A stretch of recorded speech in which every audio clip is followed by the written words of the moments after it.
Review on Mark Hall. We continue our coverage on if the United States should be involved with Venezuela. Joining us now is Republican strategist Colin Reed, who's also a principal at D.C.-based Southern Hill, and Democratic strategist Ashwani Jain, who's also the author of Project 2026, a blueprint for Democrats to take back the majority. Gentlemen, Happy New Year and welcome back to Capitol Review. Thanks, Great Mark. to be back. Hey, as you guys know, many Venezuelans were in the streets in D.C. supporting President Trump's action. Your reaction, Colin? Is this a good move? The reason they're celebrating, Mark, is their country has become a really sad place over the last quarter century.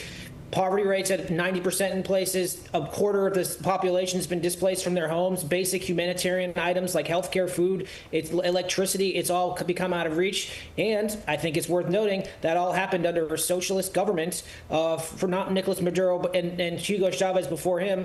25 years, brutal socialist regime. The results speak for themselves. Really sad situation, and their lives can only get better. And I think it's important we remember that. And also, don't ever let socialism come to the United States. Ashwani, a lot of Venezuelans support the move, but did the U.S. go about it the right way? No, Trump's actions in Venezuela do not add up. Yes, Maduro is a brutal dictator, but that still does not give a U.S. president the authority to launch military action without congressional approval, which is in direct violation of the Constitution and international law. And let's also talk about the broken promise. The president told American people that this was about drugs, not oil. He promised it, and now suddenly it's about oil interests. And if Maduro was really the threat, then why leave the rest of his regime untouched? And if Trump were serious about taking on brutal dictators the way he claims, then why does he coddle Russia, Saudi Arabia, Qatar, or even North Korea? And why did he pardon the former Honduran president who flooded the U.S. with cocaine? All of this is not a strategy and does nothing to make Americans more safe.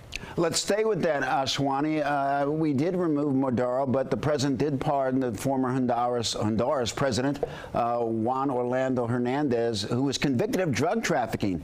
What does this move signal to the rest of the world?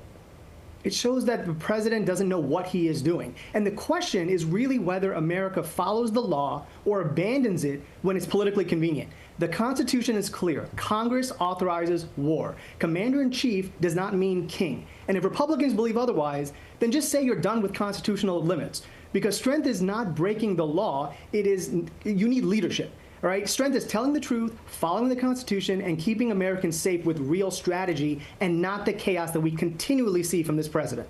Colin, your response.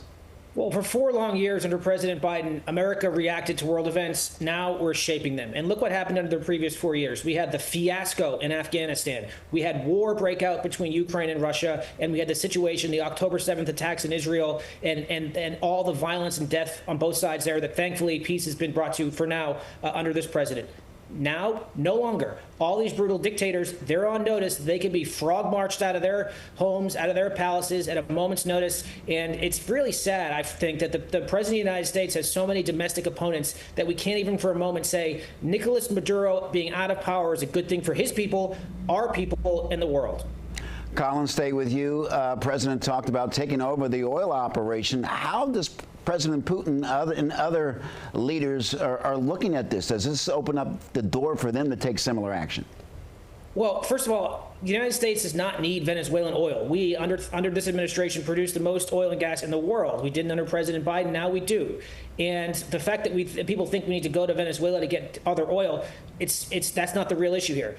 But you know who was getting a lot of Venezuelan oil? Communist China. In fact, they were getting about half of all that Venezuelan oil. Let's be really clear, Mark. Venezuela was a puppet state for Cuba, Iran, Russia, and China. All of them were dramatically set back because we just turned off their biggest access to oil. Without oil, you can't run the world. So all those guys and those countries were dealt a devastating setback. Ashwani, your thoughts? Well, my colleague here says that it's not about oil, but you should tell the president that because President Trump fails to understand that and also fails, again, to follow the Constitution and international law, which Republicans for years have claimed they actually care about.